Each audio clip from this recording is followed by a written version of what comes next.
नाही. त्या ठिकाणी असलेल्या जे पोलीस होते त्यांच्या मागे जी अदृश्य शक्ती होती, ही अदृश्य शक्तीची ताकद, त्या अदृश्य शक्तीने या पोलिसांना करायला लावलं. नाही तर महाराष्ट्रातला पोलीस असं कधीच स्वतःहून करणार नाही. एवढा माझा महाराष्ट्र. मुख्यमंत्र्यांचं अभिनंदन करताय, साताऱ्याचे सगळं घडतंय आणि त्यांच्याकडेच पोलीस खाताय, तुम्ही अदृश्य शक्ती म्हणून नाव नाही घेते. मी माननीय मुख्यमंत्र्यांना ह्या विषयाचं पत्र लिहिणार आहे आणि कालही मी अनेक वरिष्ठ, काल भारतीय जनता पक्ष असेल किंवा सरकारमधले अनेक लोकांची माझी भेटही झाली.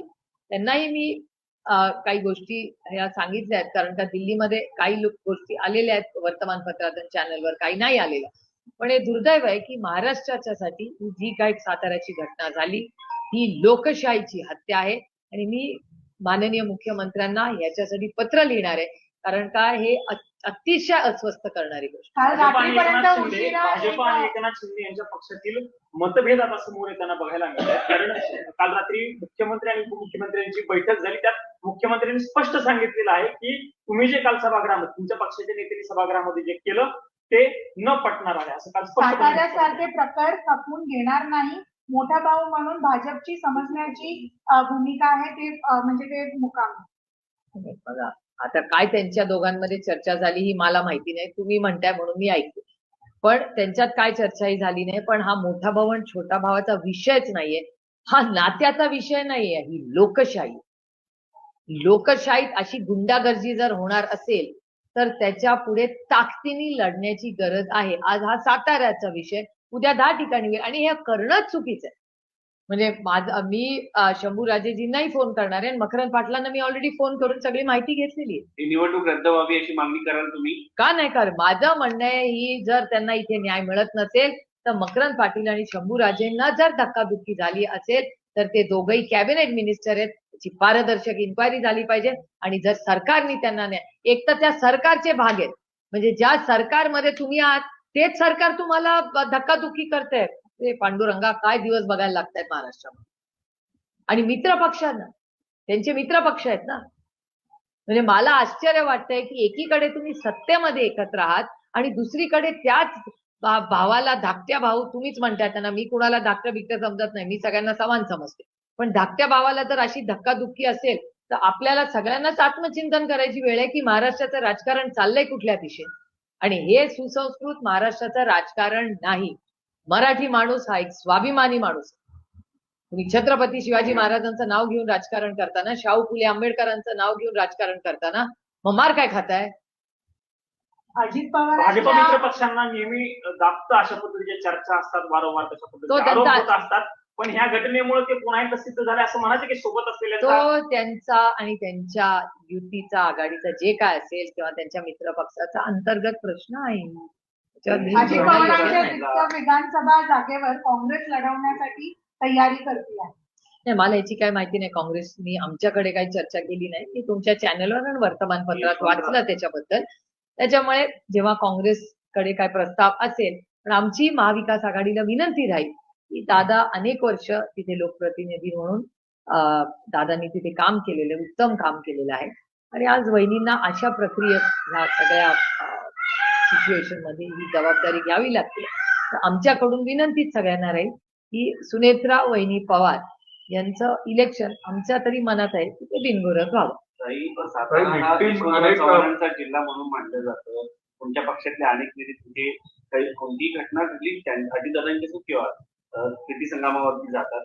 आता या सगळ्या परिस्थितीमध्ये साताऱ्यातील एवढा मोठा देदीप्यमान इतिहास आहे आणि तिथे ही घटना घडते. हे दुर्दैव आहे की 2 मंत्र्यांना धक्काधुक्की होते. म्हणजे मला खरं तर जेव्हा पहिल्यांदाच सांगितलं मला विश्वास पण बसला नाही की ज्या तुम्ही पालकमंत्री आहात तिथले, हिंमतच कशी होते यांच्यावर धक्काधुक्की करायची. मंत्र्यांवर अहो कोणीच धक्काधुक्की कोणाला करू नये. हे गुंडाराज नाहीये, हा भारत आहे. खूप लोकांनी स्वातंत्र्यासाठी स्वतःची आयुष्य घालवली आहे. त्यांनी उभं आयुष्य लढाईमध्ये घालवलंय, त्यांनी त्याग केलेले आहेत. अशा परिस्थितीमध्ये तो सगळा इतिहास विसरून आज मित्र पक्ष एकामेकाला धक्काधुक्की करतायत. ती सरकारी यंत्रणा आज मित्र पक्ष, माझं म्हणणं कोणी का असे ना, लोकशाहीमध्ये मग लोकशाही नाहीये का? मग शंभूराजे म्हणताय ते खरं आहे का की ह्या देशामध्ये लोकशाहीचा खून झालाय, हत्या झालेली आहे? ते पुन्हा पुन्हा दिसतंय. आम्ही विरोधक म्हणून बोलत होतो, आमच्यावर अन्याय झालाच ना. ज्या पद्धतीने आदरणीय पवार साहेबांचा पक्ष फोडला, आदरणीय पवार साहेबांना पक्षाच्या पदावरनं ज्या पद्धतीने काढलं, हे योग्य होतं का? आमची कोर्टात केस आजही चालू आहे. अन्याय नाही आहे. ज्या शरद पवारांनी शून्यातून विश्व उभं केलं, आज त्या माणसाला तुम्ही पक्षावरनं काढून टाकता. आणि त्याची चूक काय? त्याची चूक एवढीच की त्यांनी कष्टाने शून्यातून विश्व उभं केलं, ही त्याची चूक. हा अन्याय नाही. हा उद्धव ठाकरेंवर अन्याय नाही झाला. उद्धवजींचे वडील बाळासाहेब ठाकरेंनी शिवसेना स्थापन केली. ते हयात असताना त्यांनी स्वतःचा उत्तराधिकारी म्हणून उद्धवजींना जबाबदारी दिली.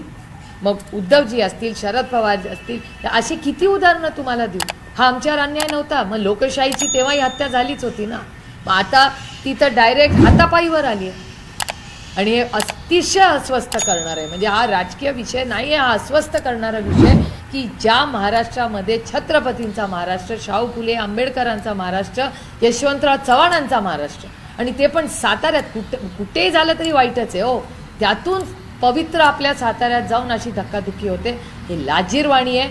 आणि माझी अपेक्षा आहे की जसं महाराष्ट्राच्या माननीय मुख्यमंत्र्यांनी या खरात केसमध्ये स्टँड घेतला, तसंच राजकीय सगळं बाजूला ठेवून सुसंस्कृत महाराष्ट्राचे सुसंस्कृत मुख्यमंत्री म्हणून माझी माननीय देवेंद्रजींकडून अपेक्षा आहे की ह्याही कष्टामध्ये त्यांच्या कॅबिनेटच्या 2 मंत्री आहेत.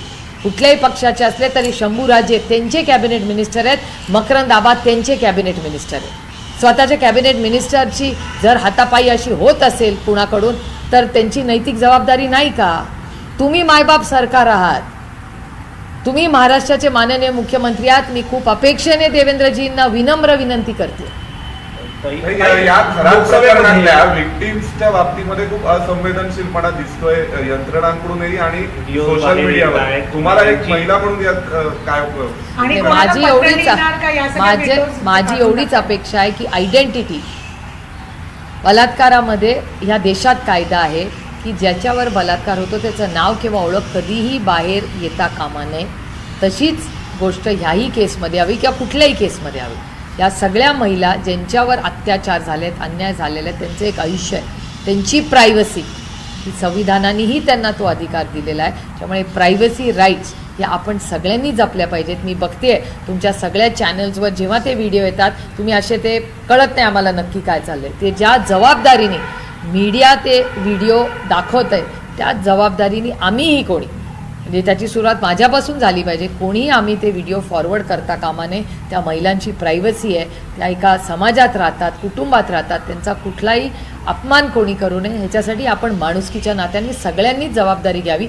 जसं मीडिया काही ओळख दाखवत नाही आहे किंवा ते असे तुम्ही ब्लर करून दाखवता, तसंच आपण हा विषय कुठेतरी संपवून फक्त पोलिसांनी त्याची इन्क्वायरी करावी. त्याची चर्चा समाजात कोण आहे, काय, याची नावं बिलकुल बाहेर येतात.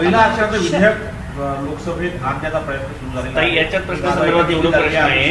खरं तर पवार कुटुंब जादूटोणा मानत नाही, मात्र अजितदादांच्या घराच्या बाहेर असं काहीतरी प्रकार केल्याचे आरोप होत आहेत, माहिती समोर येते. तुमची प्रतिक्रिया काय? नाही, मी तुम्हाला खरं सांगू का, माझा काय या जादू टोणा ह्याच्यावर खरंच विश्वास नाही आहे.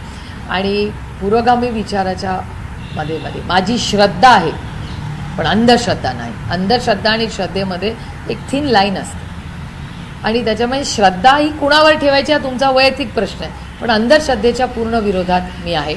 आणि त्याच्यामुळे आमच्यावर झाले जे संस्कार आहेत, त्या संस्कारामध्ये माझी आजी असेल, माझी आई वडील असतील, आमचं पवार कुटुंब असेल, शिंदे म्हणजे माझ्या आईचं माहेर असेल, त्या सगळ्या किंवा सुळ्यांकडे असेल, त्या सगळ्यांमध्ये अंधश्रद्धेच्या विरोधात आम्ही आहोत. आणि त्याच्यात दुरुपयोग करून महिलांना जे एक्सप्लॉयटेशन होतं त्याच्यातच पूर्ण आम्ही विरोधात आहोत. आणि असं होताच कामा नये. म्हणजे दुर्दैव आहे की 21व्या शतकात आपण एवढं सायन्स, तंत्रज्ञान असताना अशा पद्धतीने महिलांवर जो अत्याचार झाले, म्हणजे हे दुःख आणि अस्वस्थता. आणि दादाच्या घराच्या बाहेर कोणी केलं, काय केलं, देवालाच ठाऊक. पण हे व्हिडिओ मला आठवत आहे की तुमच्याही चॅनलवर ते पहिल्यांदा दाखवले होते, पण तिथे काय कॅमेरे असतील तर त्याची इन्क्वायरी तिथल्या DYSPनी केलीच असेल. पण अमित शहाच्या सोबत तुमची बैठक झालेली आहे, काय तुमची भूमिका आहे आणि कशा पद्धतीने ते लागू होणार आहे? डिलिमिटेशन नाही नाही, आता खूप म्हणजे आमच्याकडे लिखितही काही आलेलं नाही आहे. काही चर्चा जरूर झालेल्या आहेत, पण त्या काही क्लोज डोअर प्रायव्हेट मीटिंग्स होत्या, काही प्रस्ताव आलेले. मला वाटतं पुढच्या काही दिवसात आपल्याला नक्की कळेल, कारण का जो प्रस्ताव यायचा आहे तो पूर्ण प्रस्ताव येणं गरजेचं आहे. युद्धच्या परिस्थितीवर काल शरद पवार यांनी पण चिंता व्यक्त केली आहे, ज्या प्रकारची स्थिती आहे. आणि काल ज्या प्रकाराने पंतप्रधान नरेंद्र मोदी यांनी जो भाषण दिला त्यात कोरोना बरोबर कम्पेअर केलं, काही गोष्टी एक्सेप्ट केले की आपण कशात आपण बॅकफूटवर आहोत का आणि काय एक सिनारिओ आहे असं खासदार. नाही, चिंताजनक आहेच. आणि मी तुम्ही गेले 2 आठवडे आपण दिल्लीत भेटतोय तेव्हापासून मी आपल्याला सांगते की मी सरकारला सांगितलेलं आहे की तुम्ही एक ऑल पार्टी मीटिंग बोलवा. तुम्ही सरकारला तुम्ही विपक्षला कॉन्फिडन्समध्ये घ्या, कारण का हे ग्लोबल क्रायसिस आहे. त्याच्यामुळे ते मान्य करून आपण एकत्रपणे देशाच्या हितासाठी, आता कालचीच तुमच्या चॅनलची बातमी आहे की सिलेंडर एक तर मिळत नाही, तर मिळत आहेत तर ते अर्धेच भरून मिळणार आहे.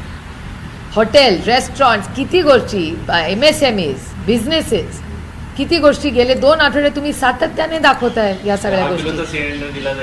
त्याच्यामुळे मला असं वाटतं की हे ग्लोबल क्रायसिस आहे, त्याच्यात आज तू मेमे करत बसण्यात काही वेळ नको घालूया. आपण सगळ्यांनी मिळून देशाच्या हितासाठी सामान्य नागरिक जो शेवटचा आहे त्याला समान न्याय मिळण्यासाठी आणि तो ह्या युद्धामध्ये भरडला जाता कामा नये याच्यासाठी सगळ्यांनी एकत्र मिळून काम करण्याची गरज आहे. थँक्यू सगळ्यांचे आभार. पुढे गेले निलेश लंकेंना